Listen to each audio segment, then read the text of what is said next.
The more successful and powerful a man is, the less he's challenged by a woman. So sometimes on Bumble, I'll say something like, did your mom intentionally spell your name wrong? These guys need to be challenged. They need to be stimulated mentally. They're bored in their life. No one challenges them at work. No one challenges them at home if they're single. Try it. Ho, ho, ho! Fiction can be fun. All right, did we just hear that correctly? Did this post-war queen just literally advise to other women to say a creepy-ish kind of message when texting a guy? I'm talking about the same kind of messages that if she receives, she would say, oh no, this is a red flag. The guy's being a creep. And suppose this is the best way for them to flirt? By referencing the successful man's mother as if she had anything to do with her flirting? And who knows what else? Queen, let me tell you something. Most men who are successful have enough challenges in their life without putting up with this kind of creepiness crap. Seriously, Queen, if you're bored, go to the movies. Don't take it out on him. Sheesh, next thing you know, she's gonna say, hey, you know what? Successful men like you are just way too bored in this marriage. Let me spice things up by cheating on you, going out there with Chad/Tyrone, and then we'll make it super exciting when I decide to put in for the divorce paperwork afterwards and destroy your family. Yeah, you need a challenge, like you need a nail in your head. Before we move on, I want to bring attention that 70% of my viewers are not subscribed to my channel. Come on, fam. You've seen my logo on other channels, and you're already here. Please hit that subscribe button and support the channel. It really helps out. Moving on. I'm hosting my first in-person speed dating event in early February, and my hypothesis going into advertising this speed dating event was that more men would want to do the speed dating than women. Why did I think that? I thought that because online dating for men is kind of like one of those 80-20 things. 20% of the men get 80% of the matches and vice versa. So like 80% of the men get 20% of the matches. It's pretty lopsided for online dating, whether it's just like guys not being up to women's standards or not knowing how to like sufficiently build an online profile or how to flirt with people online. Like it's all a skill, right? But I thought my impression was, my hypothesis going into this was that there would be more men interested in speed dating than women. And it turns out that that's very not true. I've only had one man submit an online like interest form, and I've had like 25 women. It's a very small speed dating event, so I can only have 8 women and 8 men. But now I'm like, oh my God, is this the Bachelor? Are we doing the Bachelor? Do I need to change things here? I'm a little thrown off. Why? Why is this happening? If you have any insight into this, let me know.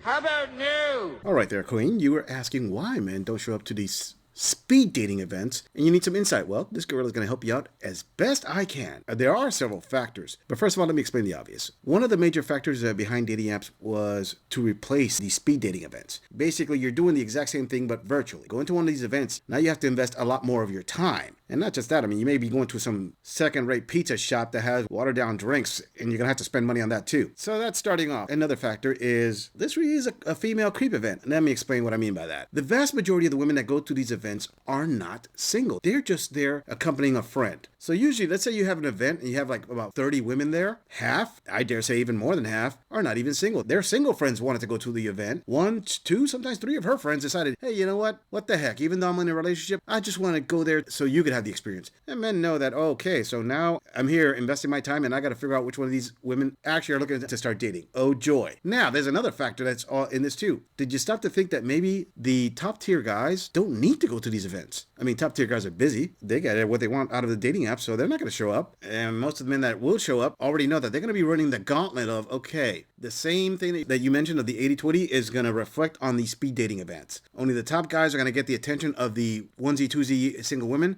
The rest of us are going to endure public humiliation. As, yeah, not you. Honey, your hypothesis isn't really based in reality, because when you tried to explain your hypothesis, you showed again that female mentality of blaming men when you said none of these men are up to women's hilariously high standards, instead of actually saying, hey, you know, some women have standards that they don't even reach. Or When you also said that they don't know how to build an online profile. Yeah, the profile, instead of showing like your actual hobbies, you're supposed to show off money and travel and all these exotic places so these women can have that dream like, oh, he's going to take me there too. But you know what, sweetheart? If you really want to have a successful speed dating event, mix it up a little. Invite like 30 women and then invite the pet stores to bring over all the cats that need homes. I'm pretty sure that's going to be a lot more successful. Moving on. I just got back from a first date with a guy I met online, and I swore off online dating like a year ago, but I just had this feeling I should try again, and it wasn't bad. It was actually like I matched with one guy. I think I'm done with the app because they're all gross. Like,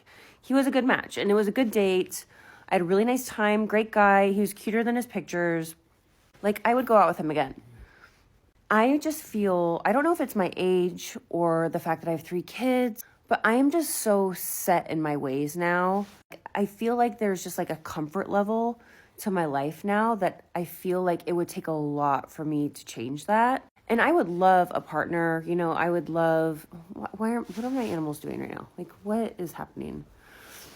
I would love some companionship, you know, somebody to share my life with.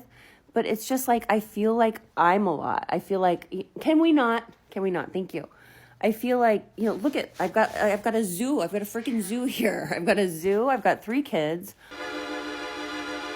Sucks to be you. It's almost like I don't even have to say anything. Ladies, just observe. A woman in her 40s complaining about on a TikTok video with her cats and dogs, and she says she has 3 kids, and we don't know how many baby daddies so far, and is too set in her ways. This just shows why stereotypes actually exist. And what does it say to men? Somewhere along the lines of, hey, you guys have worked really hard and have all your stuff together. You see what I got here? You could be part of this. And let me tell you something, the men that she is attracted to are probably going to say, I think I'll pass. At best, they're going to say, hey, you know what? I'm going to smash it a few times, then dash it. The guys that she's not attracted to, aka the blue-pilled simps, are going to be like, oh, she's a strong, independent, single mother of 3. I want some of that. See how it's 2 sides of the coin? Either way, I can't help but get that cringe factor going in there, because just think about it. Let's say a guy gets with her and you're both in bed, and then all of a sudden, you know, when things are getting hot and heavy, you look to the side and then the cats and the dogs jumped into bed and they want to watch the show. Yeah, that's gonna be a no for me, dog. I have my past. I have my ex-husband. I have, you know, my dysfunctional family. I have my, you know, my story, my sobriety. Like, I'm not a floaty 18-year-old. I'm like a full-on grown-ass adult with this like full life. But mostly, you know, it's more of like, I don't know if I'm insecure about that. I guess I'm just figuring it out. But I am so set in my ways now. It's like, you know, I love my mornings. I love my evenings. I love the way I eat my own food. I love my space. I love putting on my makeup alone. So it's like, how does somebody fit into all of that? And they've got their own stuff, you know, if they're a single dad. There's just so much. It takes so much work. Jesse, seriously. And I just don't know if I have what it takes. Maybe do any other single moms out there feel this way? Like, it would take a lot of work, a lot of effort. Is it worth it? Like, I guess so. I guess relationships are worth it. I don't know. It's a lot. I'm a lot. I've got 3 kids and 4 animals. And a hot. So that's a lot, I guess. Pathetic. Wow, she had to throw in that comment about having the hot butt at the end, also known as the only thing you have to offer, part of the entire package deal. And oh boy, is it an amazing deal. My only question is, why is this queen trying to date if she has that much baggage? I mean, she's got enough baggage to fill up all of LaGuardia Airport by herself. Now, that was a rhetorical question. Of course, men, especially my male viewers, know why she's still dating. Because she needs a man to step up and take care of all that. I mean, she recognizes that she's got a lot of issues. She even threw in the word sobriety, which I'm pretty sure checks off a few boxes in the red flag categories, but there are things that you can count these queens to always do. Number 1, not handle loneliness very well, because women end up lonely and men end up alone. Number 2, they will eventually be on the lookout for a man to step in and help, aka come in here and fix my problems for me, because It's so much easier just to offer up this amazing butt in exchange for you doing everything that needs to be done to make sure I don't end up a mess. And a good rule of thumb is usually these queens start looking for a good man once they start getting closer to that retirement age and their bank accounts tend to fall in the negatives far too often. And she mentioned her ex-husband a couple times. Now that could be interpreted as her ex comes into the picture, maybe smashes every now and then, but has decided he doesn't want to fall back into that relationship, which I can't really blame him. But that's just a hypothesis. Either way, it seems to me that this queen hit everything in retirement early except for the money part. I mean, she's got the cats, she has the dogs. Sobriety tells me that it's possible she has the wine or had it. All she's missing now is the blue pill simp, and the set is complete. Moving on. Let's talk about roster dating. That's a term I heard recently, and I didn't know it was a term because it's just the way I date. And I just want to have a conversation about it. So let's talk about it. Coming out of a 24-year marriage, no one told me the rules. No one told me how to date. I didn't know what I was doing. So it's kind of what I kind of ended up just naturally doing because it made sense to me. I didn't know there was a term for it. I thought it was just normal dating. Maybe it is for some people. It is for me. And I feel like there's some stigma and judgment around roster dating, but it just makes sense to me. I'm coming out of a very long marriage, being with the same person for 24 years. Why would I just start dating one person? I was engaged at 19, married at 20, married for 24 years. So I never really got to date as an adult. Dating lots of people as an adult, didn't do that. To me, it doesn't make sense to just put all my eggs in one basket, right? Just put all my everything into one guy. Him, her, him, bodies. You know, it's kind of amazing how she actually said the key thing there at the end of the segment of the video. It's no sense to put all your effort or all your eggs into one guy. This is why men are marrying less and less. Roster dating is a thing that's actually a lot more sound and logical for men than it is for women. Let me explain why. Dating strategies for both men and women are quite different here, Colleen. Women are always looking for the highest value guy that they can get, because when you were younger, in long-term dating, as in having children, it would take more resources out of women than men, both physical and financial. Men's dating strategy is basically trying to get as many women as possible. So in your 40s, when you decide to, okay, let's switch it around and I want to do roster dating like men do, yeah, it doesn't translate very well. And men just see, okay, what little SMV you had left is lowered even more because all you're doing right now is racking up even more mileage. So there's going to be even less traction on those tires. Now, I'm not saying there's a rule to this. This isn't written in stone, and you're absolutely right about the no rules part, but we can say that there are evident guidelines to dating. And sure, you could date this way. No one's stopping you, but at the same time, no one's going to commit to you either. Been in the dating world for about 5 months now. I have always dated about 2 to 3 people at the same time. There's a couple of guys that I have dated from the beginning. Everyone I date, I tell them straight up, honestly, I haven't come across any man that has had a problem with it yet. And if they did have a problem with it, then they're not the guy for me. After 5 months of this, I am more in the mindset of just being open to whatever. I'm just dating, all different kinds of people. If I fell in love and someone fulfilled me enough that I didn't want to date anybody else, great. I'm here for it. But that hasn't happened yet. And I saw another video on roster dating that was if a man has a problem with it, it's probably because they don't want to be compared to any other man. They want you to only date them, because if you were dating multiple men and you were comparing them to him, then he probably would not be on top of the roster, right? I just feel like this is a totally normal way to date. I feel like this is how people should date.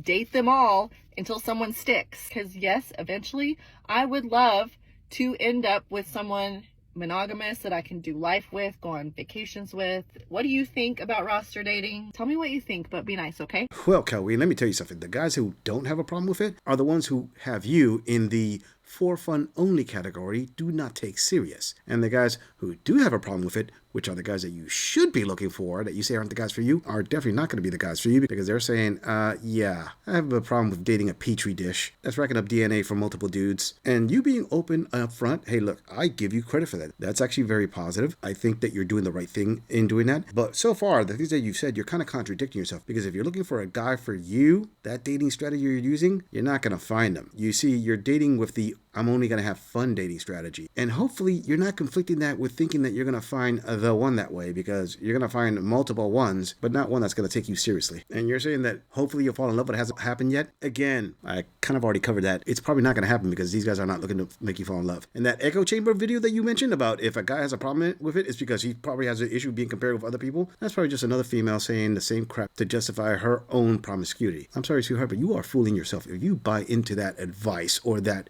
point of view. You should really listen to men more often than you do women. Women like to keep women single. And any man who has a problem with you jumping from different stallions on the carousel, they're actually very secure about themselves and don't care about being compared. They're just thinking, you know what? I don't like sloppy 20ths. And I can't help but find it just a tad bit hilarious where you actually said at the end there that you want someone monogamous. So let me get this straight. You are not monogamous. You're being upfront that you're sleeping around, and you expect a guy to come up and say, I want you to stop sleeping with other men and just sleep with me. And you think an experienced man in his 40s is gonna actually believe that you're gonna be 100% monogamous? I mean, the only one who's gonna believe that is some blue-pilled simp who's been living the last 20 years in his mom's basement. But then again, considering your dating strategy, I could actually see that working out.